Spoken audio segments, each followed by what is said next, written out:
The text came through at 3:47 on a Tuesday afternoon. I held my phone in my hand and let the audacity settle over me like a film of dust. It had been 8 full months since any of them had spoken to me. 8 months of deliberate, suffocating silence. But 4 hours earlier, a national business magazine had released a feature estimating the value of my hotel empire at $94 million. And just like that, the silence evaporated. They hadn't missed me, they had simply recalculated my net worth. If you're listening, tell me where you're from. Have you ever had people ignore your struggle and then suddenly reappear once you succeeded? I stepped out of the coffee shop and walked toward my car. The late afternoon sun cast long golden streaks across the pavement, but inside I felt cold. Not angry, not surprised. Just hollow in that specific way only family can hollow you out. I unlocked my Lucid Air, the soft mechanical click sharp in the quiet lot. It was an exquisite machine, minimalist and powerful, bought with years of relentless work and risk. But as I slid into the driver's seat, my thoughts weren't on the car. They were on 8 months ago, the day I graduated from business school with my master's in hospitality management. I remembered crossing that stage beneath harsh white lights, my name echoing through the auditorium. I scanned the sea of faces, not for applause, just for recognition. One familiar face, any familiar face. The chair I had reserved for my mother, Cynthia, remained empty. The seat for my father, Philip, empty. Vanessa's, empty. Mason's, empty. I accepted my diploma with a smile that felt brittle and artificial, afraid it would crack if I breathed too deeply. 2 hours before the ceremony, my mother had texted, "Migraine, can't handle the drive. We'll celebrate properly soon, sweetheart." I wanted to believe her. I wanted to believe that pain was the reason she missed a milestone I had sacrificed 6 years to reach. But we live in a world where everything leaves a trace. Later that night, alone in my studio apartment with takeout cartons and a bottle of discount wine, I opened Instagram. Mason's story was waiting. Yacht life with the fam. Time-stamped that very afternoon. I replayed the clip over and over. My father stood on the deck with a cigar, laughing loudly. My mother, radiant and migraine-free, sipped champagne under a wide-brimmed hat. Vanessa posed against the railing. They were celebrating, just not me. They were toasting Mason's 25th birthday, which wasn't even until 3 days later, but apparently close enough to eclipse my graduation. I didn't cry, I didn't scream. I calculated. I noted the emotional deficit, blocked them from my stories, and returned to building my company. That was the day I understood I did not have a family. I had a genetic affiliation that occasionally acknowledged me when convenient. Now, 8 months later, my phone rested on the passenger seat displaying my father's message. Family meeting, don't be late. To an outsider, it might look like reconciliation, an olive branch. I saw something else entirely. A psychological mechanism I've come to recognize as normalized cruelty. My father wasn't reaching out from remorse. He believed he had disciplined me. Silence was his punishment, exile was his strategy, and now that I had appeared in print with a valuation of $94 million, he believed the lesson was complete. I had proven my value. I was readmitted. In his mind, this was order restored. I wasn't a daughter to him. I was an asset that had matured. He wasn't apologizing. He was claiming returns. He expected gratitude, expected me to come running back like a dog, grateful the door had finally opened. But that version of me no longer existed. I wasn't the girl searching auditoriums for validation. I started the car, the engine awakening with a restrained, dangerous hum. I wasn't attending this dinner for reconciliation. I was going to finalize accounts. I pulled onto the highway and drove south toward the coast. Steel and glass gave way to hills and neglected vineyards, not the manicured postcard version of wine country, but its forgotten perimeter. I turned onto the long, winding driveway of the estate my great-grandfather built decades ago, once majestic, now decaying. Gravel crunched beneath my tires as I noticed the vines untrimmed, strangling their trellises. The mansion ahead sagged under the weight of deferred maintenance. Paint peeled in tired strips. A shutter dangled crookedly from an upstairs window. It wasn't a home, it was a relic of arrogance and financial erosion. I parked my Lucid beside my father's aging luxury sedan. The contrast was merciless. My vehicle gleamed, silent and future-facing. His dripped oil onto fractured pavement, clinging to relevance. I retrieved my leather portfolio from the passenger seat. Inside were the documents that would dismantle their assumptions. I inhaled deeply. The air smelled like damp soil and diluted prestige. I climbed the steps and entered without knocking. The interior felt heavier than I remembered, stale perfume mingling with dust. Ornate antique furniture crowded every room, more mausoleum than residence. My mother appeared from the drawing room wearing a silk gown I recognized from a gala years ago. Perfectly styled hair, smiles stretched thin. She approached with outstretched arms, as if 8 months of silence had been a minor scheduling conflict. "Look at you," she exclaimed, embracing me too tightly. She pulled back, eyes scanning, assessing. The blazer, the heels, the cost. We saw the article, $94 million. Impressive, sweetheart, for a starter venture. A starter venture. 5 luxury boutique hotels built from empty lots and risk tolerance she could never comprehend. "It's not a venture, Mother," I said evenly. "It's a corporation." Her smile flickered before reassembling. "Of course. Your father's in the dining room. Everyone's here." I followed her. The long mahogany table was set with fine china. Philip sat at the head like displaced royalty. His suit was tailored but worn thin at the elbows. Vanessa scrolled through her phone, bored. Mason looked sunburned and relaxed. Uncle Jeremiah poured wine, the advisor who steered them into decline. "There she is," Philip said, without rising. He gestured to the chair beside him. "Sit down, Brianna. We have business." I remained standing at the end of the table, fingers wrapped around my portfolio. They believed the trap was ready. They believed I had returned as prey. They had miscalculated. I wasn't prey. I was prepared. "Hello, Philip," I said calmly. "Nice to see you found time." "Sit," he repeated, edged. "Dinner is served." A server I didn't recognize placed a platter of roasted chicken before us. It looked overcooked, the vegetables sparse, fine china beneath food that reflected scarcity, surface over substance. I took my seat but left the napkin folded. I looked around at them. My mother devoted to optics, my sister absorbed in vanity, my brother suspended in perpetual adolescence, my uncle calculating without competence. My father steering a sinking vessel while demanding loyalty.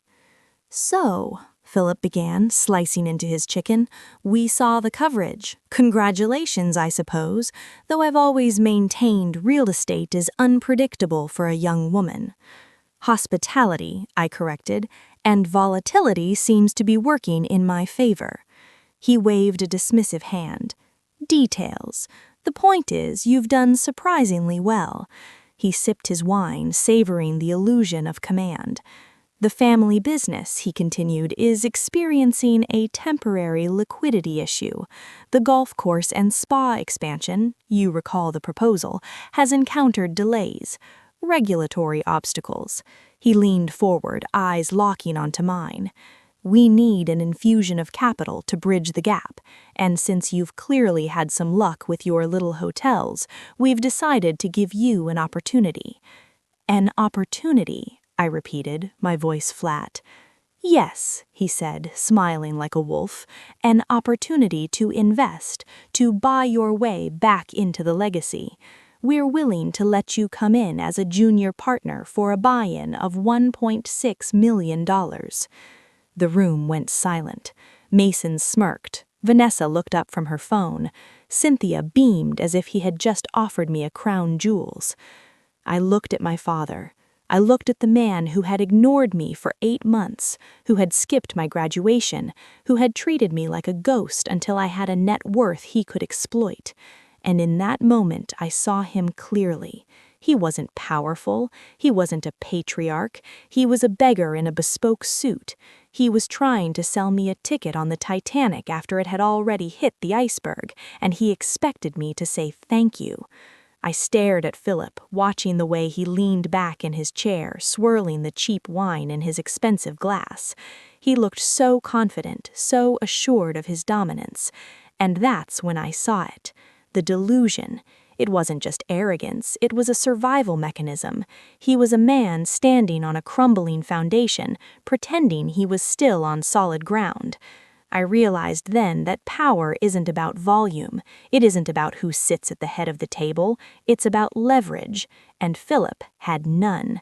He was renting his authority with a currency that had expired years ago. He was trading on the memory of power, hoping I wouldn't notice the accounts were empty. 1.6 million, I said, slowly testing the weight of the number. That's a very specific figure. It's what the project requires, he said smoothly, for permits, materials to get the expansion moving again. Is it? I didn't reach for my checkbook. Instead, I reached for my portfolio. The leather was cool under my fingers. Because according to my research, the expansion isn't stalled because of permits. It's stalled because you haven't paid the contractors in 6 months. The silence in the room shifted. It went from expectant to tense. Who told you that? Philip snapped, his facade cracking. Public records, I said, opening the portfolio. I pulled out a stack of documents and slid them across the mahogany table. They landed with a heady thud. Lien filings, lawsuits from 3 different construction firms, and this. I pointed to a document on top, a foreclosure notice on the main estate. You're $8 million in debt, Philip. You don't need capital for an expansion. You need a bailout to keep the lights on. Cynthia gasped, her hand flying to her mouth. That's not true. Philip, tell her she's lying.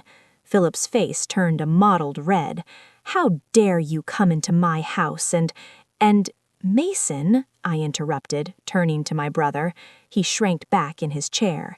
Your trust fund, the one you've been bragging about on Instagram? I slid another document across the table. It's empty, drained. Dad borrowed against it 3 years ago to cover operating costs. You've been partying on credit, little brother. Mason looked at Philip, his eyes wide with betrayal. Dad, is that true? Shut up, Philip roared, slamming his fist on the table. The silverware rattled. This is family business. You don't air our laundry like this. You made it my business when you asked for my money, I said, my voice ice cold. You invited me here under false pretenses. You didn't want a partner. You wanted a host. You wanted to bleed me dry to fix your mistakes. We gave you everything, Cynthia shrieked, standing up. This house, this life, you owe us. I owe you nothing. I stood up, matching her intensity, but keeping my voice low, controlled. I built my company while you laughed at me. I saved my money while you bought yachts you couldn't afford. I am the only person at this table who actually knows how to run a business, so don't talk to me about what I owe. You ungrateful little...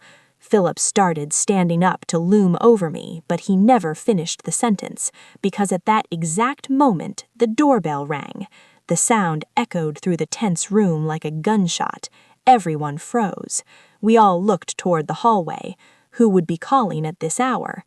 Expecting someone else to fleece? I asked. Philip glared at me, then stormed toward the door. If this is another creditor, I swear. I watched him go, a small smile playing on my lips. I knew exactly who it was, and I knew that the real show was just about to begin.